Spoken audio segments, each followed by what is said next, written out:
After thousands of sales calls and millions of dollars closed for Iman Gadzhi, I've realized the difference between a good closer and an elite closer boils down to two things. The elite closers are not using Jedi mind tricks, and more importantly, they're not wasting their time. In this video, I am going to show you exactly why most sales training is backwards in the 6-step framework that I use to close every single deal in one call.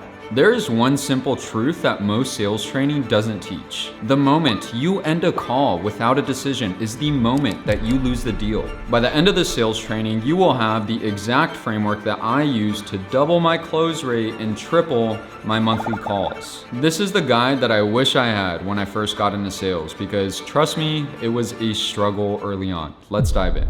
The process starts way before you even hop on a call, and what I'll do is share something that completely changed the way that I approach sales. There was this guy, Mike, at my old company. Actually, for Thak Nguyen, I was selling a real estate offer that was about $10,000. He was an absolute sales shark. He showed up to every single call confidently, but more than anything, he was closing at above a 60% close rate. I had to know his secret. So one day I asked him, Mike, how do you show up to every single call, but more than anything, be so consistent month after month? What he told me changed everything, and it sounds simple. He told me, Alex, sales is just a reflection of your personal life. When my personal life is going well, it allows me to come on calls confidently and close consistently. When my personal life is shit, it affects the quality of my sales calls. This did hit me hard because looking back at my sales slumps, at this point I was at year 4 of closing. It wasn't necessarily that I needed more sales training when I went through sales slumps. It was almost always because I wasn't staying true to myself outside of sales. I wasn't keeping my own promises that were important to me. I was skipping workouts. I wasn't spending enough time with my daughter. Here's what most people don't understand. Who you are on the call is who you are off the call. You don't need another sales script. You need to practice being a leader in your daily life. Put it this way, you can't expect to lead other people to make a decision on a sales call if you can't even lead yourself. Find your North Star. Commit to the things that you say you'll do. Become a better listener. If you're not doing these things naturally, you can't expect to do it on calls. It is funny, as salespeople, we spend so much time speaking with prospects, getting them to commit to their own goals and to their own vision, but we can't even do it for ourselves. Prospects could smell the fakeness a mile away, and the only way they will buy from you is if they see you as a leader, but also an expert in your field. This is why the best closers in the world are just really good leaders. They are not trying to convince or manipulate. They are just guiding you to make a decision. Whether it's yes or a no, you've done your job. Now that you understand why being true to yourself outside of your sales calls is so important, let's dive into the exact framework that I use to close deals consistently in one call. And just wait till we get to step number 6. Step number 1, if they are not ready, get them off the call. Here is something that completely changed my perspective on calls. Hormozi says this all the time. The bigger the ask, the longer the runway. If you are selling something under $20,000 and it's taking you multiple calls, chances are you're doing something wrong. I'll start with this. When I joined Iman's team, he was a small creator. He wasn't nearly as big as he is now. In fact, I took a little bit of a risk leaving Gym Launch to join Iman's team, considering Gym Launch was a $100 million company and Iman was doing around 100K a month. Now, once again, at one point, a couple months in, Iman started blowing up. His videos were going viral, leads were pouring in, and this was the interesting thing. People would go from watching one singular video of Iman, just finding out who he was, to booking a call to purchase his product. They had zero context, zero preparation. It was just pure excitement from what they saw. I would spend 45 minutes on a sales call with these guys, build great rapport, have a great conversation, find a good pain point, pitch the product, and what they would tell me was this: Alex, this sounds great. Your verbal pitch sounded beautiful, but the thing is, I just found out who Iman was yesterday. And I don't even have a visual representation of what all this looks like. And it made sense. How could you buy something for thousands of dollars without having a true visual representation on what it is that you're buying. And this taught me something crucial. Calendar slots are precious. Listen, every call that you take with someone who isn't well informed on the offer or product that you're selling is a wasted time slot that you could have had with a good lead. Most reps are so desperate for calls that they will take a sales call with anybody that has a pulse without proper qualifications. Bad reps are not good reps. Think of it this way. Let's imagine you play soccer or football, depending on what you call it, and you are practicing taking shots at a goalpost that is twice the size. Is that really worth your time, or are you just taking fake practice shots? So next time you take a sales call, make sure your lead is qualified. Here's what I do differently. First thing I do on every single call is make sure the prospect watches the pre-call preparation video. And if they don't, I will kindly let them know, hey, let's have you watch this first, and then we could have a conversation an hour from now. If you need an exact script, this is what I say. Listen, man, I love that you jumped in. Let's spend the next 5 to 10 minutes answering some questions that you have, and then what we could do, let's have you watch that video first. It'll give you a good visual representation on everything we're about to talk about, and then we can meet later today at 3 p.m.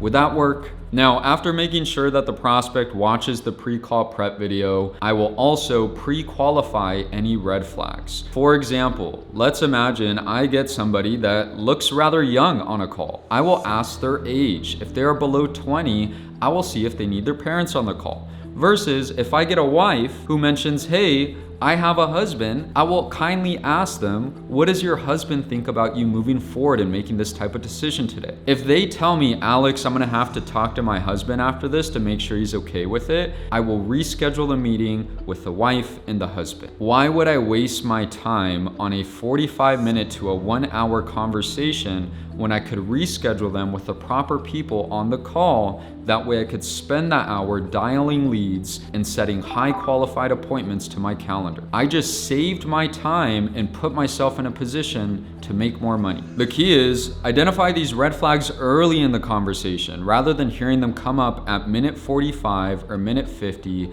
as an objection. Once again, spend that free hour dialing leads and setting high quality appointments for yourself, or even do follow-up. Now, step 2 is setting the frame. The first 5 minutes of your sales call determines everything. It's what sets you as the authority with the conversation, but also shows your expertise. What you're doing when you're setting frame is laying out the agenda for the conversation, and this is the exact framework that I use. Beautiful. So we have about 45 minutes here. Just so you know, I have done these calls hundreds of times. The main gist of them, I'm just gonna ask you a couple questions just to see where you are now, but also where you want to go. And as long as we could help, I'll be the first person to tell you, I'll give you a good breakdown, cover any questions you have. And as long as you like what you hear, we'll get you ready to rock by the end of the call. Is that cool? This frame works perfectly for 3 reasons. Number 1, you are laying out clear expectations of how the sales call will go. Number 2 is you are framing yourself as an expert by letting them know, hey, I've done these calls hundreds of times. And number 3, you are laying the foundations of the close by letting them know, hey, as long as you like what you hear, we are going to get you started at the end of this call. Most reps either skip setting frame or they make it feel like a salesy corporate presentation, and both will kill your close rate. Sales is a roller coaster. This is the exact way that you need to conduct the discovery section of your sales call. I kid you not, making this one small change in my 4th year of sales took me from a 30% close rate to a nearly 60% close rate on Thak Nguyen's offer. I mentioned this earlier, I was selling an offer, a real estate offer that was nearly $10,000. And on that offer, I was speaking with rich prospects, people who had a lot of money. This roller coaster frame is the complete different way of what Gym Launch taught me on how to sell. Most reps do this backwards. They start discovery with current state struggles and end discovery with future state goals. Let's imagine you are selling a fitness offer, an offer that helps people lose weight. Side note, if you're selling a fitness offer, you've probably seen this before. They are notorious for having prospects that cry on the sales call. And reason being, it's kind of logical. Sometimes you're dealing with someone that's 100 pounds overweight, their husband or their wife is thinking about leaving them, or maybe they're having health issues. Now, with the framework that Gym Launch taught me, starting at current state struggles and ending at future state goals, when you're talking about their struggles, they may start crying at the start of the discovery section. And then you're essentially telling them, hey, wipe your tears, let's talk about your future state goals. If you flip it and use the roller coaster analogy, you are going to start the conversation with their future state goals, and you are going to end the conversation with their current state struggles. Essentially, if you have a crier on this fitness offer, they will cry at the end of discovery, and then you will tell them, hey, wipe your tears, let me pitch our offer and explain how we're gonna get you to that big goal. It's a complete game changer, so utilize this on your sales call. My framework is super simple. You start with an overview of why we're here on the call, you take it straight to future state goals, and you end the call with their current state struggles. That way you could use the pitch as your solution that brings them back to that heightened sense of emotion. This is what puts you in the position to be one of the best closers in the industry. We're the best closers. They don't get objections, they just get questions. Step number 4, it's either a fuck yes or a fuck no. Listen, I am sure that you have been on a sales call before where you get the dreaded, I need to think about it. It's quite interesting. If you don't want to hear, I need to think about it, you know what would be smart? To tell the prospect that you don't want to hear, you need to think about it. Now, once you get permission to proceed and get into the pitch, this is what you need to tell your prospect. It's called the yes, no, or maybe frame.